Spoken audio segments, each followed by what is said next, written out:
Hello everyone, আসসালামু আলাইকুম। আপনারা সবাই কেমন আছেন? আশা করি ভালো আছেন, সুস্থ আছেন। আলহামদুলিল্লাহ, আমরাও ভালো আছি। ঘুম থেকে উঠেই ফ্রেশ হয়ে চলে গেলাম ব্রেকফাস্ট করতে। আমরা একটু লেট করে গিয়েছিলাম, ওদিকে বোনরা অনেকক্ষণ গিয়ে ব্রেকফাস্ট শুরু করে দিয়েছিল। এদিকে রাহাত ঘুমিয়েছিল, তাই ওকে না রেখে আসতে পারছিলাম রুমে, আবার না নিয়ে আসতে পারছিলাম।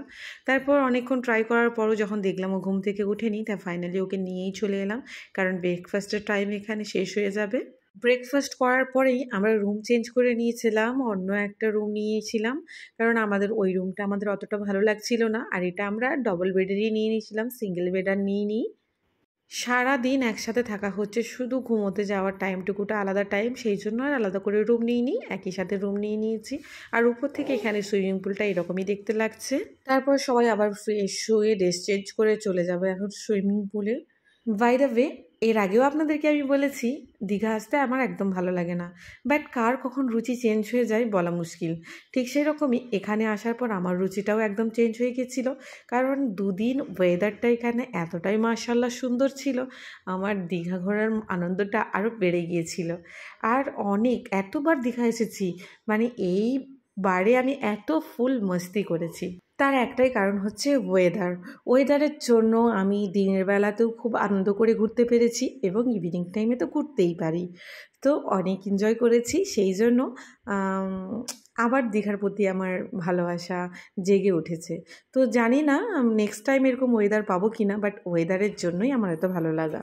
এখানে এসে জলে নামার আগে অনেক রিলস ভিডিও বানিয়ে নিলাম, কারণ জলে নামার পরে ফোন নিয়ে তো আর রিলস ভিডিও বানানো যাবে না, সেই জন্য জলে নামার আগেই রিলস ভিডিও কিছু বানিয়ে নিলাম। আর এখানে আমার সব থেকে বেশি মন আকর্ষণ করে নিয়েছে একটা জিনিস, সেটা আপনাদের সাথে এক্ষুনি শেয়ার করছি। দেখুন এই যে জিনিসটা, এটা একটা গাছ, রিয়েল গাছ। তো এত সুন্দর ওয়ালের সাথে চিপকে আছে, ওটাকে আমি টেনে সরানোর চেষ্টা করছিলাম যে হ্যাঁ, টেনে সরালে অবশ্যই সরছে, কিন্তু ওয়ালের সাথে এত সুন্দরভাবে চিপকে আছে যেন মনে হবে আর্টিফিশিয়াল। অনেক সুন্দর লেগেছে আমার এই জিনিসটা। বাই দ্য ওয়ে, আমি আজকে একটা কথা শেয়ার করতে, কিছু কিছু মানুষ আমাকে নিয়ে অনেক চিন্তাভাবনা করে, সারা রাত করে ঘুমোয় না, যে বাবা নজুর বউটা কত গুনার কাজ করছে, কেন এরকম করছে, আল্লাহ কি গুনার কাজ করছে। অ্যাকচুয়ালি কি বলুন তো, গুনার কাজটা যদি আমিও করে থাকি সেটা আমাকেই জবাব দিতে হবে, আপনাদেরকে দিতে হবে না। কিন্তু আপনারা আমাকে যতটা আমার ভালো ভাবেন যে গুনার কাজ করছি, কিন্তু আপনারা আমাকে যদি কাশ এতটুকু শান্তিতে থাকতে দিতেন, আমার বেশি হয়তো আরও ভালো লাগতো। তাছাড়া আপনি কি জানেন সবথেকে বড় গুনার কাজ কি? একের কথা অপরকে লাগানো, কারোর সংসারে আগুন লাগানো, কারোর সংসার ভাঙানো, সেটা হচ্ছে সবথেকে বড় গুনাহ। চুগলখড়ি করা, এটা হচ্ছে সবথেকে বড় গুনাহ। আপনি যে একের কথা অপরকে লাগাতে এসেছেন, আগে নিজে আস্তাগফিরুল্লাহ পড়ুন, কারণ আপনি সবথেকে বড় গুনার কাজ করেছেন। সারাদিনে ভেবে দেখবেন আপনি নিজে কি কি ভুল করছেন, নিজে কি কি ভালো কাজ করছেন, তারপরে অন্যের পিছনে লাগতে আসবেন। বাই দ্য ওয়ে, এই কথাগুলো আমি সবাইকে উদ্দেশ্য করে বলছি না, কেউ গায়ে মেখে নেবেন না। যারা আমার গোনার কথা ভেবে অনেক হাদিস দিতে এসেছিল, অনেক বড় বড় ডায়লগ দিচ্ছিল, তাদেরকেই আমি জাস্ট একটু মনে করিয়ে দিলাম যে আপনারাও সারাদিনে দেখুন আপনারা গোনার কাজ কিছু করেছেন কি না, আগে নিজে সঠিক পথে আসুন, তারপরে অন্যকে সাহায্য করুন। Thank you. ওখানে ওরা স্নান করতে ব্যস্ত ছিল, ওরা উঠতে চাইছিল না, তাই আমি ওদেরকে বললাম ঠিক আছে তোরা একটু লেট করে উঠে আয়, আর আমি রাহাতকে ততক্ষণে একটু লাঞ্চটা করিয়ে আসি। আমরা বড়রা সব কিছু মানিয়ে নিলেও ছোট তো, ও খিদে লাগলে সেটা সহ্য করতে পারবে না, আর ওই অনেকক্ষণ ধরে একটু কান্না করছিল, ওর খিদে পাচ্ছিল আমার মনে হচ্ছে, সেই জন্য আমি চলে গেলাম রাহাতকে নিয়ে লাঞ্চ করতে। এখানে ডেকোরেশনটা দেখুন, মাশাআল্লাহ অনেক সুন্দর। আর পুরো জাহাজের থিম দিয়েছে, জাহাজে যেই জিনিস থাকে জাহাজের ভেতরে, ওনারা প্রত্যেকটা জিনিস রাখার ট্রাই করেছে। আমার তো এখানে দারুণ দারুণ, মানে যেন মনে হচ্ছে সত্যিই আমি জাহাজের মধ্যে বসেছিলাম, অনেক ভালো লেগেছিল।